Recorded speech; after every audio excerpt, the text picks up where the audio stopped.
कभी सोचा है बस में अचानक ब्रेक लगने पर आगे की तरफ झटका क्यों लगता है? चलिए इन अदृश्य नियमों को समझते हैं। ये रोज का अनुभव है, लेकिन इसके पीछे फिजिक्स का एक बड़ा मजेदार नियम काम करता है। इसे कहते हैं जड़त्व यानी इनर्शिया। मतलब शरीर तो अपनी जगह पर ही रहना चाहता है, भले ही बस आगे बढ़ जाए। ये कमाल के नियम दिए थे महान वैज्ञानिक आइजैक न्यूटन ने। चलिए इन्हें एक्शन में देखते हैं। तो बस का वो झटका न्यूटन का पहला नियम है, यानी लॉ ऑफ इनर्शिया। एकदम सीधा साधा उदाहरण। और क्रिकेट में कैच लेते वक्त हाथ पीछे खींचना, ये है दूसरा नियम जो चोट लगने से बचाता है। और रॉकेट का उड़ना, वो तीसरे नियम का एक परफेक्ट एग्जाम्पल है, एक्शन और उसका रिएक्शन।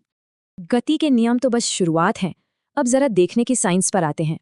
ये सब शुरू होता है अपवर्तन यानी रिफ्रैक्शन से। मतलब लाइट का अलग अलग चीजों से गुजरते हुए मुड़ जाना। इसी की वजह से पानी में रखी पेंसिल थोड़ी मुड़ी हुई दिखती है ना कमाल? शीशे भी इसी लाइट से खेलते हैं। अवतल शीशा चीजें बड़ी दिखाता है और उत्तल ज्यादा एरिया दिखाता है। और एक चीज है टोटल इंटरनल रिफ्लेक्शन। इसी से हीरे चमकते हैं और ऑप्टिकल फाइबर काम करते हैं।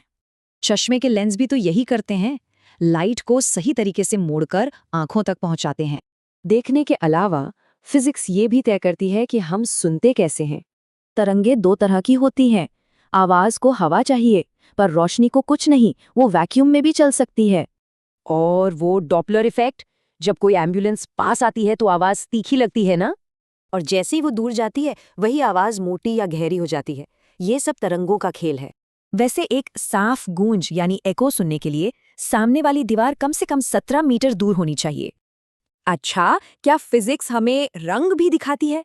बिल्कुल, प्रकीर्णन यानी स्कैटरिंग की वजह से। हमारा आसमान नीला क्यों है?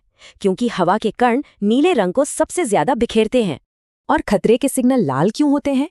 क्योंकि लाल रंग सबसे कम बिखरता है और दूर तक दिखाई देता है। तो बस के झटके से आसमान के रंग तक फिजिक्स के ये कुछ नियम ही हमारी पूरी दुनिया को समझाते हैं।